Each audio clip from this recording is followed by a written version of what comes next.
Assalamualaikum warahmatullahi wabarakatuh. Hari ini saya akan membahas tentang ghoroin. Langsung saja kita mulai pembahasannya.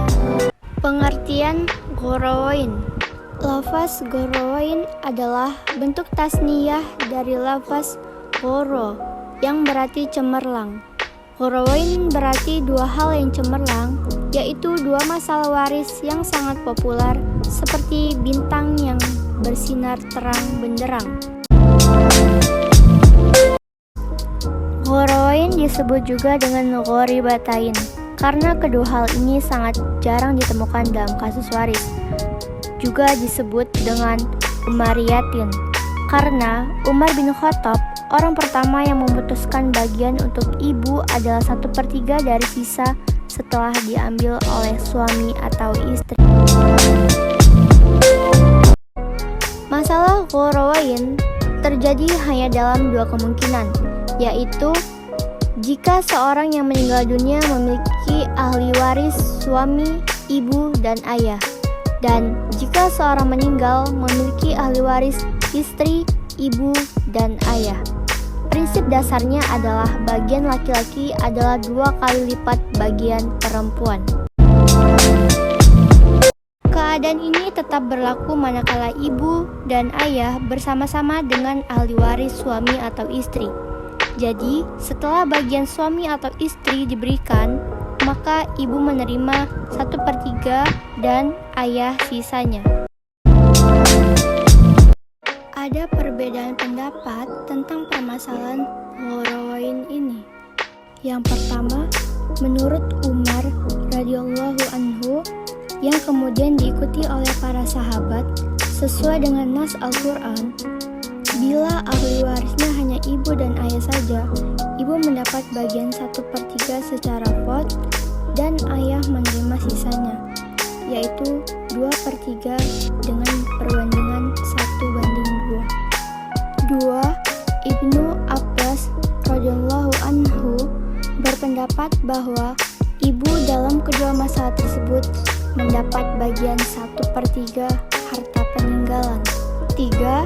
Ibnu Sirin dan Abu Thawr mengatakan bahwa dalam masalah pertama, suami bersama-sama dengan ibu dan ayah, maka ibu mendapat 1/3 sisa harta peninggalan. Contoh kasus dalam ghoroin. Kasus ghoroin terjadi jika seseorang yang meninggal dunia hanya meninggalkan ahli waris suami atau istri, ibu, dan bapak. Jadi, suatu kasus dapat dikatakan ghoroin apabila telah diketahui dan ditentukan siapa saja ahli waris dari si yang meninggal. Kemudian, siapa yang terhijab, dan ternyata yang berhak menjadi ahli waris hanyalah suami, istri, ibu, dan bapak. Dan apabila yang berhak menerima harta warisan hanyalah terdiri dari suami, istri, ibu, dan bapak, maka dapat dipastikan bahwa masalah kewarisan tersebut merupakan masalah ghoroin. Berikut ini adalah cara penyelesaian ghoroin. Dari penjelasan sebelumnya bahwa untuk ibu adalah 1/3 dikali 6 sama dengan 2, sedangkan bapak hanya mendapatkan 1. Padahal semestinya pendapatan bapak lebih besar daripada ibu, sebab bapak selain menjadi shahibul fard juga merupakan asobah yang dapat menghasilkan harta. Jadi, persoalan ghoroin ini terletak pada pendapatan ibu yang lebih besar daripada bapak.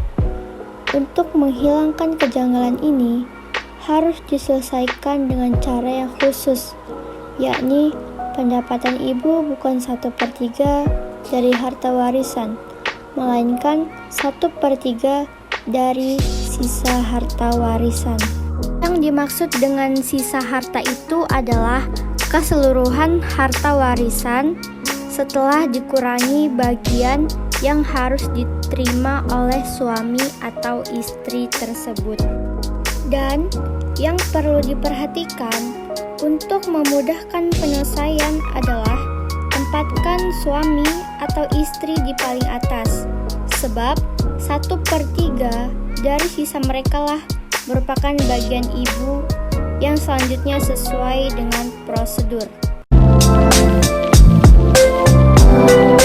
Mungkin cukup sekian materi yang dapat saya sampaikan. Saya akhiri. Wassalamualaikum warahmatullahi wabarakatuh.